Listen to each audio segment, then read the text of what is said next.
Hyvää iltaa. On aivan ihanaa, että sinä ja sinä ja sinä olette täällä. Good evening. I am so happy that each and every one of you is here this evening to celebrate together. Joulun taika, kynttilän valo, kuusen tuoksu, joululaulut. Ne ovat tärkeitä perinteen osia, jotka meille kaikille suomalaisille tuovat sen joulun kotiin. Ja halusin tuoda pari ajatusta tänne leijailemaan siksi aikaa, kun lauletaan. Eli mitä se perinne tai traditio oikeastaan tarkoittaa? Miksi se on tärkeää? Ja onko se traditio vain mennyttä vai onko se myös tulevaa? Jos me halutaan, että traditiot kasvaa ja pysyy elinvoimaisena, niin joskus niitä täytyy myös vähän uudistaa.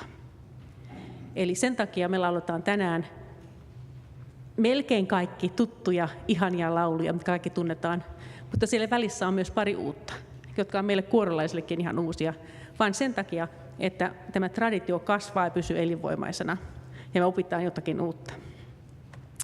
Ja toinen asia, mitä olisi kiva ajatella, on se, että tämä ei ole esitys, vaan tämä on meidän yhteinen juhla. Eli mitä enempi te annatte, sitä enempi te saatte. Ja jokainen laulaa tai vaan kuuntelee, mutta laulaa omalla äänellään. Ei ole oikeaa eikä ole väärää. Tämä ei ole laulukoe. Eli ollaan armollisia myös toisillemme. Kukin laulaa ihan omalla äänellään. And I'm not going to translate that because I'm going to give you a challenge over the glögg, which hopefully gets warmed up by the time we're done. Over the glögg, turn to somebody who speaks Finnish and have a conversation with them. And they'll help you translate those 2 points perhaps, and you can see what you think of them. And then I have one more point, which is very practical. You will need two pieces of documentation to get through this evening's challenge. So this is the program, and the program has all of the songs in it. And it's a lot of Finnish. So this is a little tip for you. There are numbers at the end. So that number refers to the number of the song, and all the words are in this booklet. So if you don't have both, you will be a little bit short-handed. We have some little joulutonttus running around here who will be handing out more if somebody is missing one. So maybe you just lift great, raise your hand. So that's the practical part. And we're almost done. One more very important part of business. Jarmo Tarkki, who has been our reverend for many, many years here in the Western United States, he has always been part of this event. And this is the first year when he could not be here. And he wanted to make sure that I personally wish everybody peace and happiness for the world and for each of your families. And Jarmo is very happy that we're able to continue this tradition even without him being here. But we wouldn't be able to do it without our friends here at the Grace Lutheran. So we have Pastor Matt and Pastor Fredrike somewhere, and they'll be part of our program. And we're very thankful to them to having opened their place and their hearts to us. So without further ado, let's sing.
Good evening. I'm Pastor Matt Smuts, the senior pastor here at Grace Lutheran Church.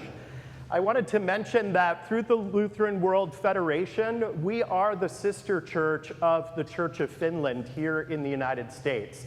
And in Silicon Valley, we are one of, if not the largest, of the Lutheran churches here. We have 2 pastors on staff, a brand new youth director as well. And we have a camp in the Santa Cruz Mountains that we spend quite a bit of time at. We also, in partnership with Pastor Tarki, are handling Finnish confirmation in this area. So if you have any questions about confirmation for your young person, you can speak particularly with Pastor Friederike after the service. If you were getting a good vibe off of her, it's because she's from the other side of the Baltic from you all. She's from Rostock. So we have a number of families from Northern Europe here at Grace Lutheran Church. And if you'd like to talk to somebody a little bit about the dynamic community here, but really are not feeling like talking to the pastor, you can talk to Timo and Anna, and Sana, I'm sure, will regale you at length about our dynamic youth program. But we are very glad to have you here. This is your home in Silicon Valley, so please feel welcome and hyvää joulua.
In those days, a decree went out from Caesar Augustus that all the world should be registered.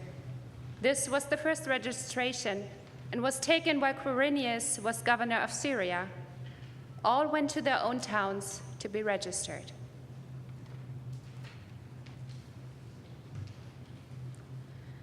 Niin myös Joosef lähti Galileasta, Nasaretin kaupungista, ja meni verolle panoa varten Judeaan, Daavidin kaupunkiin Betlehemiin, sillä hän kuului Daavidin sukuun.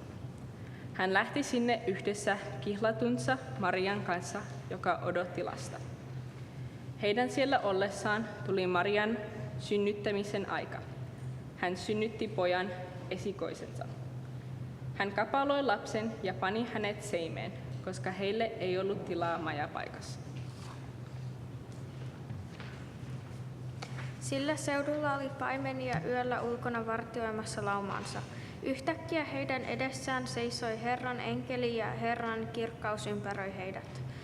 Pelko valtasi paimenet, mutta enkeli sanoi heille, älkää pelätkö, minä ilmoitan teille ilosanoman, suuren ilon koko kansalle. Tänään on teille Daavidin kaupungissa syntynyt vapahtaja. Hän on Kristus Herra. Tämä on merkki teille. Te löydätte lapsen, joka makaa kapaloituna seimessä. Ja samalla hetkellä oli enkelin ympärillä suuri taivaallinen sotajoukko, joka ylisti Jumalaa sanoen, Jumala on kunnia korkeuksissa, maan päällä rauha ihmisille, joita hän rakastaa. Kun enkelit olivat menneet takaisin taivaaseen, paimenet sanoivat toisilleen, nyt Betlehemiin, siellä me näemme sen, mitä on tapahtunut sen, minkä Herra meille ilmoitti. He lähtivät kiireesti ja löysivät Marian ja Joosefin ja lapset, joka makasi seimessä. Tämän nähdessään he kertoivat, mitä heille oli lapsesta sanottu. Kaikki, jotka kuulivat paimenten sanat, olivat ihmeissään. Mutta Maria kätki sydämensä kaiken, mitä oli tapahtunut, ja tutkiskeli sitä. The shepherds returned, glorifying and praising God for all they had heard and seen, just as it had been told them.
Kaikki me varmaan tiedämme, mikä tämä on. Heijastin, reflector. Mutta kuka tietää, missä heijastin on keksitty? Siitä on tietysti paljon erilaisia legendoja, mutta tositarina on, että heijastin keksittiin Suomessa. Pertteliläinen maanviljelijä Arvi Lehti osti vuonna 1955 navettaan sellaisen ruiskuvalukoneen, jolla hän pystyi tekemään keittiötarvikkeita ja myös perävaunujen takaosaan asennettavia heijastimia. Sitten hän pohti ystäviensä kanssa, jotka olivat töissä poliisissa, että miten tämmöisen samanlaisen heijastavuuden voisi saada myöskin jalankulkijoille. Erityisesti maaseudulla ei ole valoja, no ei ole kyllä meilläkään Los Altosissa katuvaloja sen puoleen, että tarvittaisiin vähän näkyvyyttä myöskin jalankulkijoille. No hän otti pari näitä rekkojen taakse tarkoitettavia laattoja ja laittoi ne yhteen ja laittoi sitten näppäränä poikana ne sitten selkäänsä kiinni parilla hakaneulalla. No se ei ollut kauhean kätevä keksintö, koska se oli aika painava. Mutta noin 10 vuotta myöhemmin sitten 70-luvulla hänen poikansa Taisto toi Englannista semmoisen galvanoprismakoneen. Ja sitten he rupesivat valmistamaan heijastimia. Ja kaikki varmaan tietää tämmöisen, no vähän erilaisen, Suomessa on lumihiutalle heijastin, että sehän on ihan legenda suorastaan. Ja tämä sitten yleistyy aika nopeasti käyttöön ja tänä aikana niin on noin 70% vähentyneet jalankulkijoiden kuolemat, kun heijastimia on käytetty. Ja ei tietenkään ole pelkästään heijastimista johtuva tämä asia, mutta suurena tekijänä toki oli heijastimet. Tämä yritys on edelleen perheomistuksessa, sitä johtaa Jutta Vainio poikansa kanssa. Ja Jutta halusi lähettää meille näitä heijastimia tänne jaettavaksi, jotta mekin saadaan vähän valoa ja turvaa tähän Piilaakson pimeyteen. Ja Jutan tytär Johanna Beem on Finlandia Foundationin hallituksessa ja hän sitten toi meille laatikollisen näitä heijastimia. Ja Johanna ei valitettavasti itse päässyt tänään paikalle, mutta niin, kun poistutte täältä, niin tuolla ovella on sitten Olivia Korin kanssa, missä on näitä heijastimia. Niitä riittää kaikille lapsille ja nuorille. Ja toivottavasti saadaan sitten vähän turvaa ja näkyvyyttä myöskin tänne pimeään Piilaaksoon.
Se oli siinä, kiitos. Lyhyestä virsi kaunis.